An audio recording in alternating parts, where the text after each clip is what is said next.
Kaya kung pahintulutan natin at ipagkaloob ng ating Diyos sa langit na makaupo si Pastor sa Senado, ang una niyang isusulong na magiging batas at ipapatupad ang zero corruption upang ang pera ng taong bayan na ating pinaghirapan ay mapupunta sa kung nararapat. Papayag ba tayo na wala ng korupsyon upang ang pera natin ibabalik din sa atin?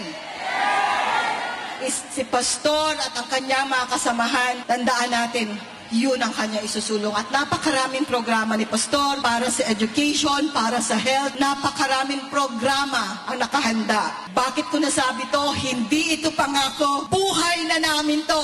May resibo na si Pastor. May nagawa na si Pastor sa Kingdom of Jesus Christ kung paano niya napamahalaan na walang korupsyon at walang budget. Pero nagawa niya lahat ito sa pamamagitan ng pagkakaisa, pag-ibig ang susi. Kaya nagkakaisa, so yan ang ibalik natin dito sa Pilipinas. Sino ka man, anuman ang pananampalataya mo, anuman ang paniniwala mo, magkaisa tayo dahil iisa lang ang ating bansa. Meron tayong dangal, ibalik natin ang karangalan ng bilang isang Pilipino.